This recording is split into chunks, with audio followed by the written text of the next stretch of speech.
Shalom bien-aimé, que Dieu soit béni. Je bénis le Seigneur pour cette grâce et cette faveur, une fois de plus pour notre rendez-vous sur notre page qui s'intitule « Méditons sur ». Méditons sur Jean chapitre 3, le verset 16. La Bible dit « Car Dieu a tant aimé le monde qu'il a donné son Fils unique, afin que quiconque croit en lui ne périsse point, mais qu'il ait la vie éternelle. » J'aime ces versets bibliques et c'est un verset que la plupart des chrétiens et même de non-chrétiens, ils maîtrisent peut-être ces versets. La Bible dit « Car Dieu a tant aimé le monde qu'il a donné son Fils ». Mais il y a quelque chose que je réalisais en méditant ce verset et nous pouvons aussi les découvrir ensemble. La Bible dit « Car Dieu a tant aimé le monde qu'il a donné ». Mais avant de donner, il y a quelque chose qui déclenche cela. Dieu a tant aimé. L'amour vient déclencher quelque chose. L'amour vient déclencher ce que Dieu nous a donné. Nous voulons parler du vrai amour. Un amour sincère, un amour véritable. Je peux encore dire, l'amour se matérialise. L'amour se vit. Nous pouvons lire dans le livre de 1 Jean, le chapitre 4, le verset 9. La Bible nous dit « L'amour de Dieu a été manifesté envers nous en ce que Dieu a envoyé son Fils unique dans le monde, afin que nous vivions par lui. » Le verset 10 dit ceci « Et cet amour consiste non point à ce que nous avons aimé Dieu, mais à ce qu'il nous a aimés et a envoyé son Fils comme victime expiatoire pour nos péchés. » C'est Dieu qui nous a aimés. Dieu nous a aimés le premier. Dieu nous a aimés et il a donné son Fils afin que quiconque croit en lui soit sauvé. Mais j'ai une question que je ne cesse de me demander à chaque fois que je parle de cette personne. Est-ce que tu l'as déjà reçu dans ta vie comme Seigneur et Sauveur? Parce que la Bible nous dit que Dieu l'a donné et que celui qui croit en Jésus et que celui qui reçoit Jésus dans sa vie, c'est celui qui sera sauvé. Et celui qui ne le reçoit pas, c'est celui qui pourra périr. L'as-tu déjà reçu dans ta vie? As-tu déjà confessé le nom de Jésus dans ta vie comme Seigneur et Sauveur? Dieu nous a aimés le premier. Et en retour, je me dis que nous devons aussi l'aimer. J'aimerais parler à une personne qui s'est dit chrétien, à un frère, à une sœur. Tu as connu Jésus, ça fait des années et tu l'as déjà reçu dans ta vie. Est-ce que tu vis vraiment le vrai amour avec cet homme de Jésus?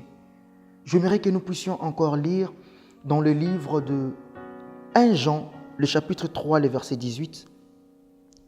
La Bible dit « Petit enfant, n'aimons pas en parole et avec la langue, mais en action et en vérité. » L'amour ne se limite pas en parlant. Je peux dire, j'aime Jésus, j'aime le Seigneur. Non, j'aime prier, j'aime adorer Dieu. Mais la Bible nous dit que cela ne se limite pas en parole, mais cela doit aller jusqu'à poser des actes. Voilà pourquoi je pouvais dire que l'amour c'est vie.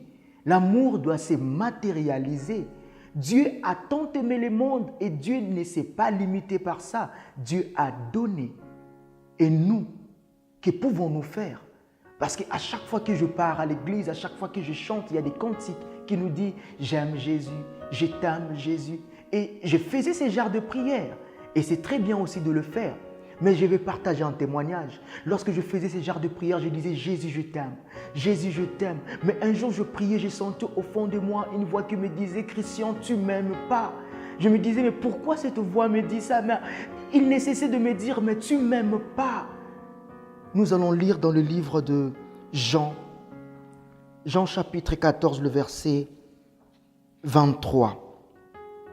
J'aimerais que nous puissions lire le verset 21 premièrement. La Bible dit « Celui qui a mes commandements et qui la garde, c'est celui qui m'aime. Et celui qui m'aime sera aimé de mon Père. Je le mènerai et je me ferai connaître à lui. » Le verset 23 dit « Jésus lui répondit, « Si quelqu'un m'aime, il gardera ma parole et mon Père l'aimera. Nous viendrons à lui et nous ferons notre demeure chez lui. Le vrai amour que Christ attend de nous, c'est de demeurer dans sa parole. C'est pratiquer la vérité. C'est vivre selon sa volonté. J'aimerais nous interpeller, mes frères et sœurs. Dieu a tant aimé le monde qu'il a donné son Fils. Et nous, chrétiens, et nous qui l'aimons aussi, que devons-nous faire en retour? Nous devons garder sa parole. Nous devons pratiquer ses commandements. Voilà pourquoi j'aimerais vraiment que nous puissions considérer cela.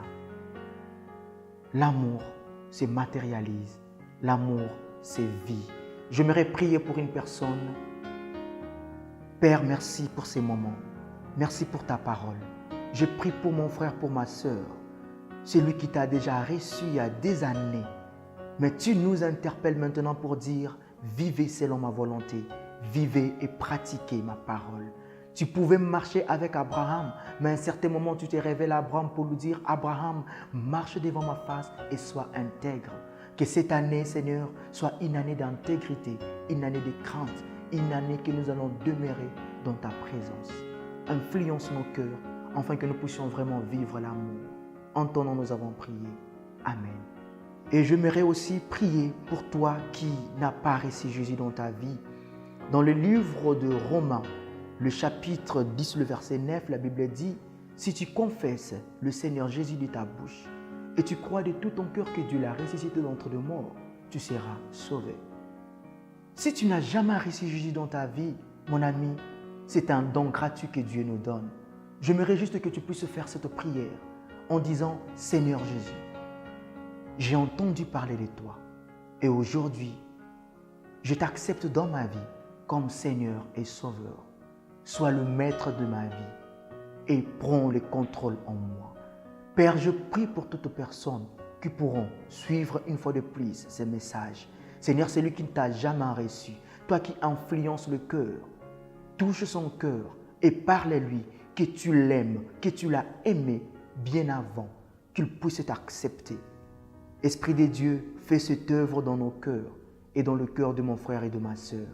En ton nom, nous avons prié. Amen. Que Dieu vous bénisse. À la prochaine. Merci.